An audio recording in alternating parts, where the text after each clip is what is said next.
ओशो कहते हैं दुनिया में दो तरह के ही लोग हैं, आस्तिक और नास्तिक।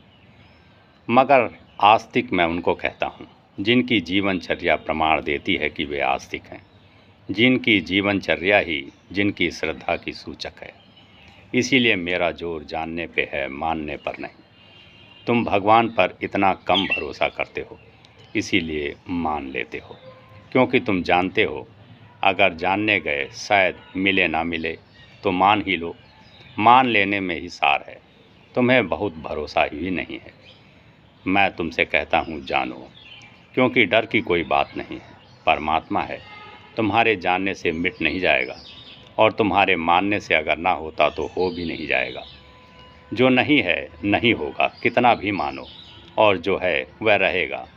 ना मानो तो भी रहेगा, मानो तो भी रहेगा, जानो तो भी रहेगा, ना जानो तो भी रहेगा।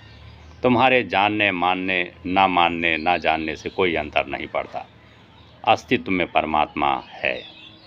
इसीलिए मैं तुम्हें कमज़ोर नहीं बनाता और तुम्हें भयभीत नहीं करता।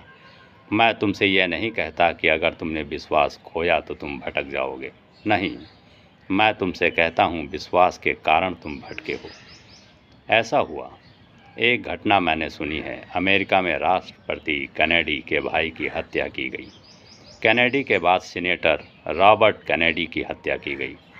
जिस आदमी ने हत्या की उसने सारे अमेरिका में, सारी दुनिया में एक ही बात पूछी जा रही थी कि क्यों, हत्या क्यों की गई। कोई कारण नहीं दिखाई पड़ता था। सिरहान जिसने हत्या की थी वह पागल है, रुग्ण है, विक्षिप्त है। क्या मामला है? सिरहान का पिता तो दूर इजराइल में रहता है। पत्रकार वहाँ भी पहुँच गए। उन्होंने सिरहान के पिता से पूछा कि तुम तो अपने बेटे को भली भांति जानते हो, तुमने इसे बचपन से बड़ा किया है, इसने हत्या क्यों की, किस लिए की? क्या तुम्हें कुछ ख्याल में आता है कि इस बेटे में ऐसी कुछ बात तो होगी ही जिसके कारण यह हत्या हो गई? तुम वक्तव्य दो। सिरहान के पिता ने कहा, I just don't know, I am confused. मैं नहीं जानता, मुझे कुछ पता नहीं।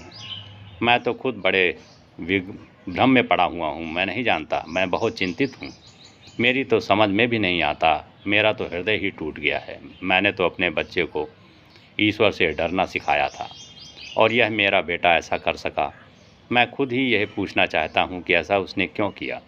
मैंने तो अपने बेटों को, अपने बच्चों को ईश्वर से डरना सिखाया था। अब मैं क्या करूँ? अब अगर तुम मुझसे पूछो कि वह जो ईश्वर का डर सिखाया वही उपद्रव की जड़ है, वही रोग का घर है, वहीं से बीमारियाँ उठी।